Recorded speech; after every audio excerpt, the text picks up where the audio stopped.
काम पे जाओ। मेरी बात तो सुनो। बार कुछ नहीं, तुम जाते हो। मैं जाता हूँ। जाओ। लक्ष्मी क्या कर रही है? सुनो सुनो सुनो, जरा मेरी बात तो सुनो। एक मिनट, मेरी बात तो सुनो। एक मिनट। क्या है? देखो, इतने दिनों बाद तुम शहर से आई हो, अभी तुम्हें मैंने जी भर के देखा नहीं। फिर खाना पकाना है, घर का सारा काम काज करना है। वो सब काम मैं कर लूंगी, तुम जाओ। वो सब काम तुम करोगी, मैं जाऊँ? क्या ये सब काम तुम करोगी? हाँ। ये सब काम करने के लिए तुम्हें पढ़ा लिखा था मैंने? बस बहुत हो गया भैया। अब तुम जाते हो या नहीं? अच्छा बाबा, जाता हूँ जाता हूँ जाता हूँ। लक्ष्मी, अब क्या है? वो असल बात तो मैं भूल ही गया। क्या?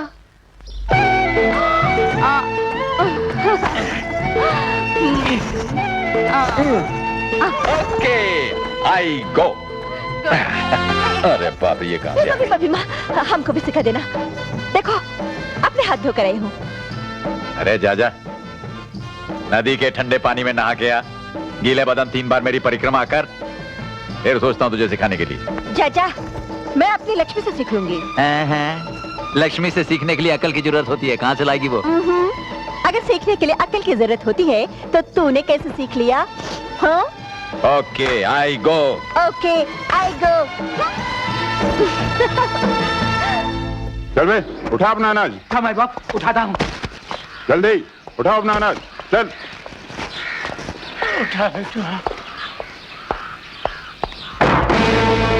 उठा इसको। हमें ठाकुर की भीख नहीं चाहिए। मेरा मर्द खेती करने गया है, हम अपना अनाज खुद उगाएंगे। गांव वालों, इसने ठाकुर की मर्जी के खिलाफ अपने खेत में हल जोतने की कोशिश की, जिसका अंजाम तुम लोगों की आंखों के सामने है। इसे इसके किए की सजा मिलेगी, जरूर मिलेगी। मार साले को।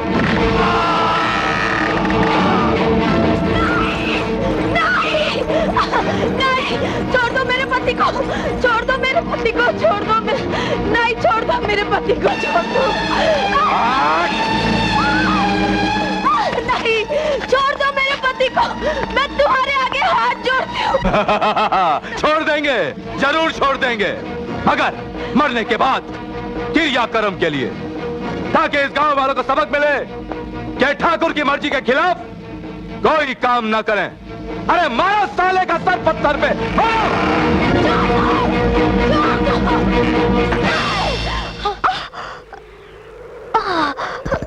भैया। नहीं गोरी, जा तू। जा गोरी, जा यहाँ से। नहीं, मैं तुम्हें छोड़कर नहीं जा सकती। गोरी जा, मेरी फिक्र मत कर, जा। देख मेरे मरने के बाद मेरी राख गांव के खेतों में बिखेर देना, ताकि गांव के खेतों के जर्रे जर्रे से ठाकुर के जुल्मों के खिलाफ आवाज उठ सके। जा भैया, तुम्हें कुछ नहीं होगा। जा, तुझे मेरी कसम गोरी, जा। नहीं। वाह वाह, बहन हो तो ऐसी, चाहे कुछ भी हो जाए अपने भाई को मरने नहीं देगी। मेरे भैया को छोड़ दो, भगवान के लिए मेरे भैया को छोड़ दो। हेमोन, आज तेरी इस खूबसूरत बहन की जमानत पे तुझे छोड़ रहा हूं। आइंदा ठाकुर के खिलाफ कोई भी बात की तो नहीं छोड़ूंगा। चलो रे।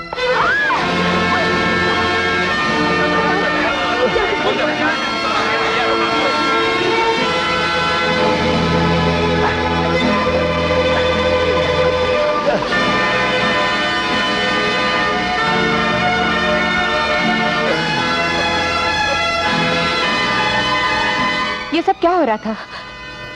ठाकुर नहीं चाहता कि हम अपनी जमीन पर खेती करें। क्यों? ताकि वो हमारी जमीन हड़प कर शराब का कारखाना बना सके।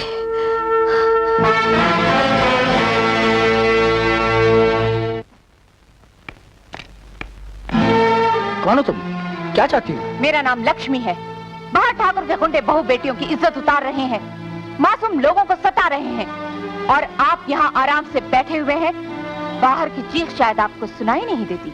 मतलब की बात करो, ये पुलिस थाना है, अखबार का दफ्तर नहीं। आपको मालूम है, ठाकुर मासूम किसानों को अनाज के चंद दाने देकर उनकी जमीन उनसे हड़प लेना चाहता है।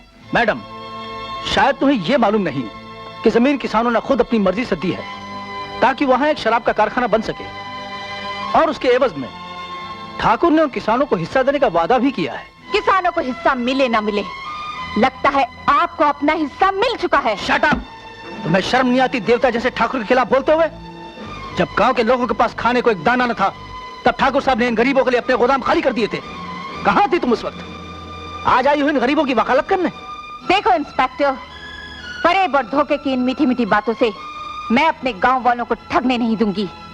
मुझे चाहे कुछ भी हो जाए, मगर ठाकुर का सपना कभी पूरा नहीं होने दूंगी। And I will see to it.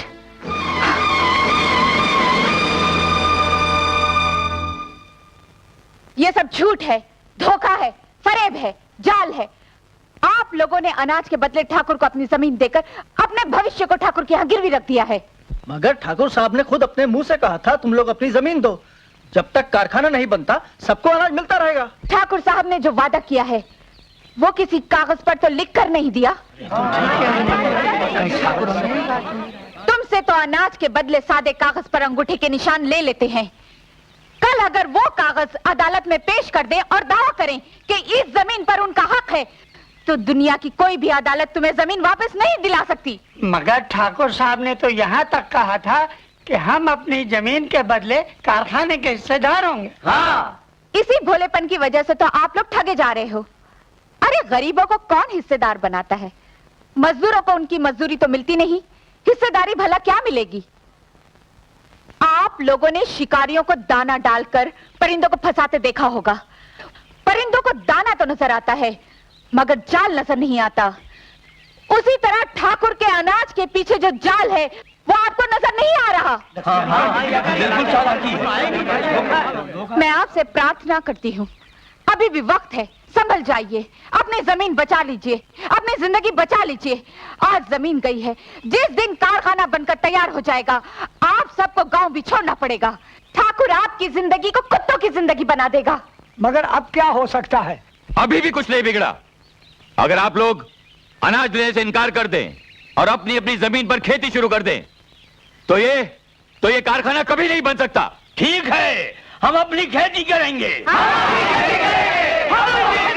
तो आप सब धरती माँ की कसम खाइए कि आज से अपनी खेती खुद करेंगे, ठाकुर का दिया हुआ अनाज नहीं लेंगे।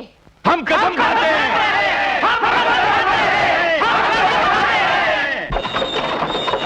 रोको।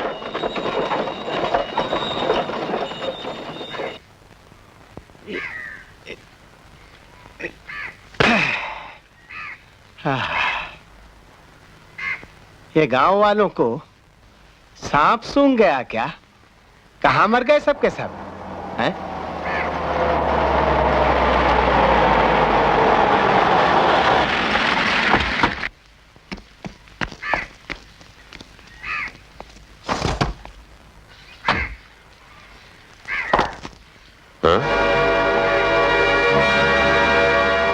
क्या बात है मुनि? कोई भी आदमी दिखाई नहीं दे रहा। सबके सब गांव छोड़कर चले गए क्या? नहीं, चले तो नहीं गए सरकार, है तो घरों में ही, लेकिन लगता है उन्हें अब आपके अनाज की जरूरत नहीं रही। लाखन जी, सबके घरों के सामने अनाज की बोरियां रखवा दो।